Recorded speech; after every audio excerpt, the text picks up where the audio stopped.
Happy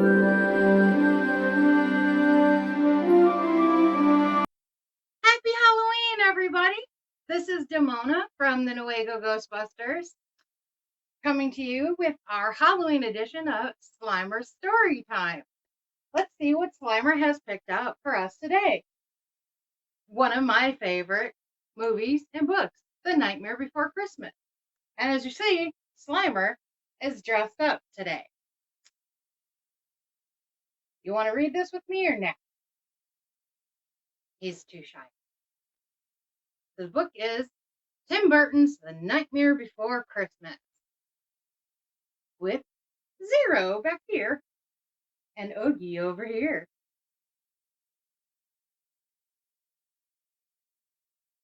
A crowd of creatures stood waiting in the center of Halloween Town when Jack Skellington, the Pumpkin King, arrived.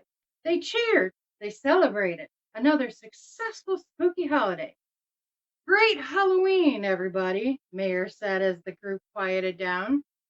I believe it was our most frightful yet, Jack added. Thank you, everybody.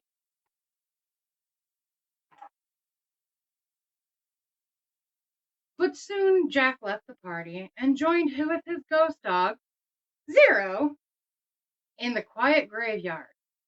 After so many Halloweens, he was growing bored of the same old thing. Sally, a ragdoll created by scientist Dr. Finkelstein, watched Jack wander through the graves. She understood how he felt. She also wanted more in life, but Dr. Finkelstein refused to set her free. And this is Sally.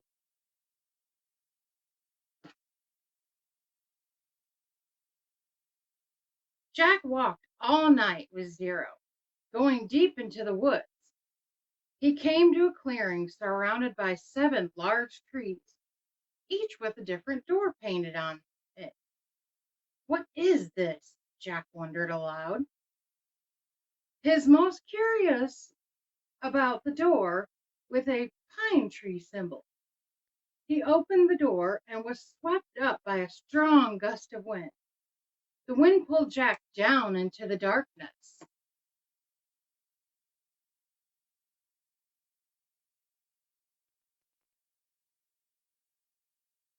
Jack landed on a snowy hill above a town filled with colorful lights and joyful sounds. He was thrilled. There were so many new things for him to see, from snow falling to people singing songs to a large man shouting, "Ho, ho, ho." Jack thought he heard the man being called Sandy Claus. Jack learned that he was in a special place called Christmas Town.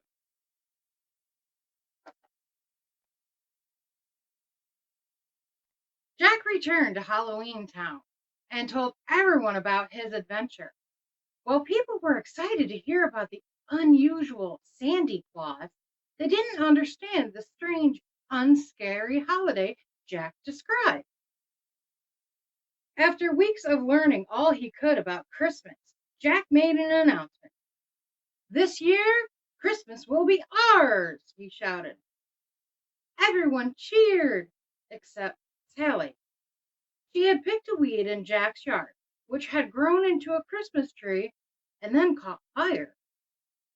Considering that a bad omen, Sally expected Jack's plan to end horribly, but because she loved him, she vowed to do her best to help him succeed.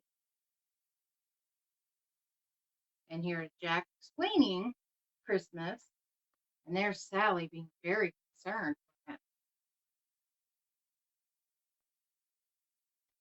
Preparations for Christmas were underway in Halloween Town. Everyone was pitching in. Dr. Finkelstein made skeleton reindeer, and ghosts and ghouls decorated the square. And despite her reservations, Sally sewed Jack his own Sandy Claus suit. Jack called on Lock, Shock, and Barrel for a secret job. Uh-oh. They ran into Christmas Town and kidnapped Sandy Claus. Jack needed Sandy Claus out of the way so he could deliver the presents this year. Jack told the trio to make Sandy Claus comfortable, but they instead took him to their boss, Oogie Boogie, a villain who loved to cause chaos. And there is Lock, Shock, and Barrel with Sandy Claus.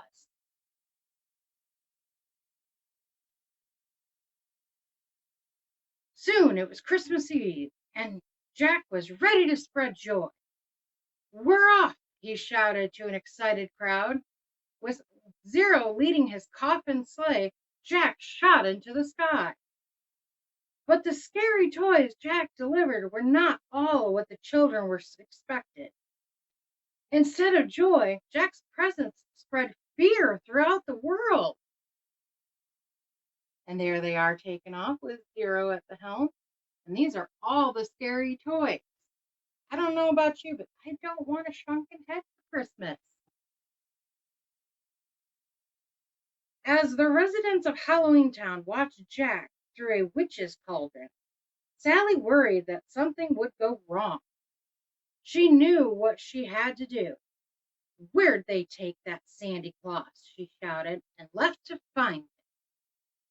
Well, Jack flew home. Spotlights shone on him, and explosions went off all around. "They're thanking us for doing such a good job," Jack told Zero. But he quickly learned they were trying to blast him out of the sky. Oh no, there he goes. Jack's sleigh was damaged, and it fell to the ground, landing in a graveyard. At first, Jack was disappointed. Everything had gone wrong, despite his good intentions. But then he realized that although he had wanted to do something wonderful, he had also been trying to be someone he was not. The realization cheered him up. He was ready to be the Pumpkin King once more. He vowed to make next year's Halloween the best ever, but this night wasn't done. "Come on, Zero," Jack said, heading back to Halloween Town. "Christmas isn't over yet." And he races off. Back in Halloween Town, Jack raced to Oogie Boogie's lair and was shocked to find not only Sandy Claus, but also Sally. They were both tied up and in danger. Jack was touched that Sally had tried so hard to help him.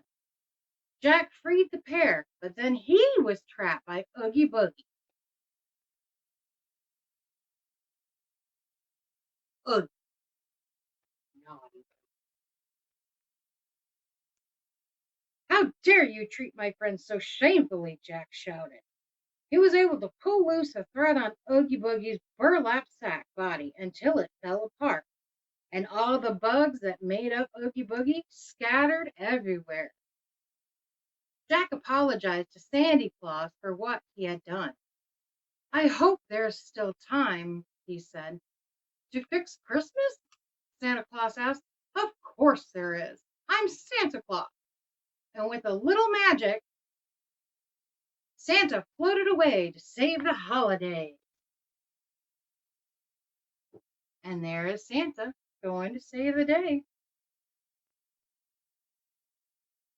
While everyone celebrated Jack's return, Santa Claus flew overhead and brought snow to Halloween Town for the first time.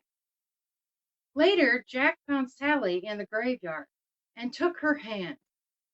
He was happy that things were back to the way they were truly meant to be. The end. And that is one of my favorite movies. Not only is it a Halloween movie, it's also a Christmas movie. Thank you for joining us on Slimer Storytime. See you next time.